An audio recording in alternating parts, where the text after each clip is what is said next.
तो आज हम जिस विषय पर बात करने जा रहे हैं वो शायद पूरी मानव सभ्यता के भविष्य को तय करेगा।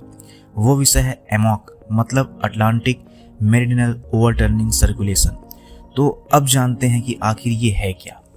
यह महासागरों या कहें तो समुद्र के नीचे चलने वाली एक विशालकाय कन्वेयर बेल्ट जैसी समुद्री धारा है जो धरती का तापमान नियंत्रित करती है, मौसम का संतुलन बनाती है और दुनिया के कई देशों को रहने लायक बनाती है। साफ शब्दों में कहें तो ये धरती के हार्ट की तरह काम करती है, लेकिन वैज्ञानिकों ने चेतावनी दी है कि ये सिस्टम तेजी से कमजोर हो रहा है और आगे चलकर रुक भी सकता है और फिर आइस एज भी आ सकता है। अगर एमॉक रुक गया तो दुनिया कैसी दिखेगी, भारत पर इसका क्या असर होगा और क्या हम इससे बच सकते हैं, तो आज हम इसका पूरा सच जानेंगे। धरती में जैसे हवा चलती है वैसे ही समुद्रों का पानी भी घूमता रहता है और यह घूमना सिर्फ लहरों की तरह नहीं होता। समुद्र के नीचे एक पूरा सिस्टम एक्टिव रहता है जिसे हम ओशियन सर्कुलेशन या ओशियन करंट कहते हैं। एमॉक उसी सिस्टम का सबसे बड़ा हिस्सा है। यह समुद्र के गर्म पानी को इक्वेटर से नॉर्थ अटलांटिक की तरफ ले जाता है, जहां पानी ठंडा होता है और भारी बनता है और गहराइयों में डूब जाता है और फिर गहराइयों में बहता हुआ इक्वेटर सिस्टम से गर्म होकर वापस लौटता है। यह चक्र लाखों सालों से बिना रुके चल रहा है। इसे ही एमॉक कहते हैं, जिससे कि यूरोप गर्म रहता है, अमेरिका का मौसम स्थिर रहता है, समुद्र में पोषक तत्व फैलते हैं और धरती का तापमान संतुलित रहता है। अगर यह रुक जाए तो मौसम अनियंत्रित हो सकता है। तो अब जानते हैं कि एमॉक काम कैसे करता है।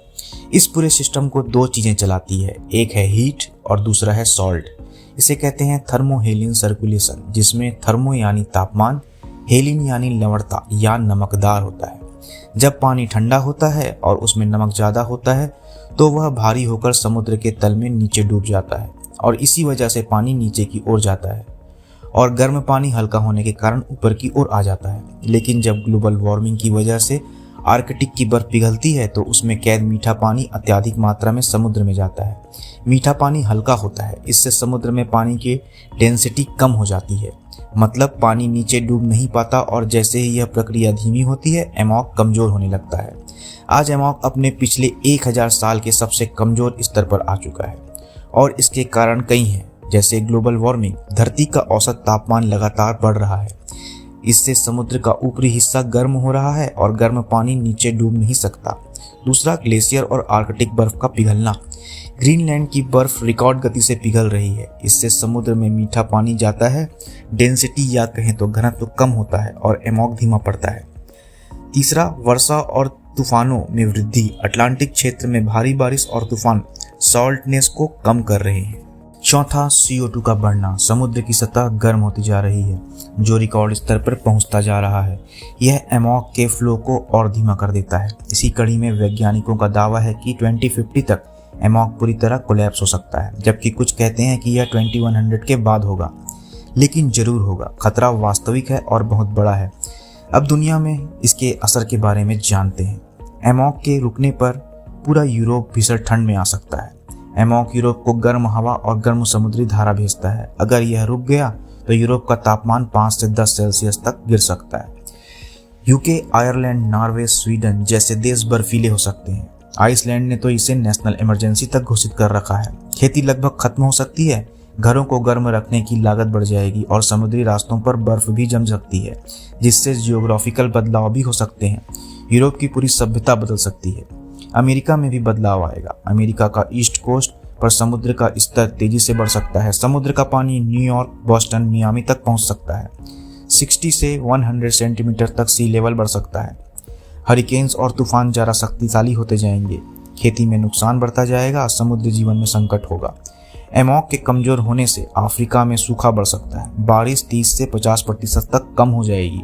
लाखों लोगों के लिए फ्रूट क्राइसिस पैदा हो सकता है। अमेज़न रेन फॉरेस्ट की नमी अटलांटिक ओशियन से आती है।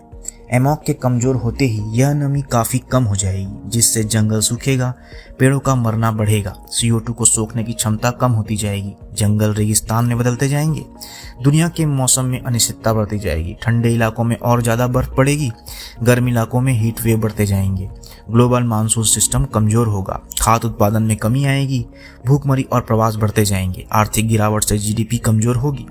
यह सिर्फ एक देश की समस्या नहीं है, बल्कि यह पूरे धरती के संतुलन बिगाड़ने वाली घटना होगी। अब जानते हैं कि एमॉक के रुकने से हमारे देश भारत पर इसका क्या असर हो सकता है। भारत का मानसून सिस्टम कमजोर पड़ सकता है, जिससे 25% तक कम पानी गिरेगा और भारत में कृषि का 60% हिस्सा बारिश पर ही निर्भर है। मतलब सीधा प्रभाव कृषि पर होगा। मानसून कमजोर होना, बारिश देर से आना, कई राज्यों में सूखा पड़ना, कहीं फ्लड आएंगे, कहीं पैदावार कम होगी। खासकर हरियाणा, पंजाब, यूपी, बिहार, एमपी और महाराष्ट्र जैसे शहर ज्यादा प्रभावित होंगे। राजस्थान, गुजरात और मध्य भारत में तापमान बढ़ेगा। 48 से 50 डिग्री सेल्सियस तापमान होगा। पानी की कमी होगी, बिजली की मांग बढ़ती जाएगी, फसलों का सूखना, जंगलों की आग जैसी घटना बढ़ोतरी होती जाएगी। भारत के तटीय क्षेत्रों में समुद्र का स्तर बढ़ेगा, जिससे मुंबई, कोलकाता, चेन्नई, विशाखापट्टनम, कांडला और गोवा जैसे जगहों पर सी लेवल बढ़ता जाएगा तथा साइक्लोन का खतरा भी बढ़ता जाएगा। सुंदरवन जैसा इलाका डूब सकता है, जहां बाघ रहते हैं और बाघों पे भी संकट आ सकता है। भारत की अर्थव्यवस्था चरमरा सकती है। भारत का जीडीपी 18 से 20% कृषि पर ही निर्भर है। अगर मानसून अनियमित होता है तो इसमें भी काफी फर्क पड़ेगा। खास सुरक्षा संकट, महंगाई और पलायन बढ़ सकता है। आप बात करते हैं एमॉक सिस्टम को कैसे बचाया जा सकता है।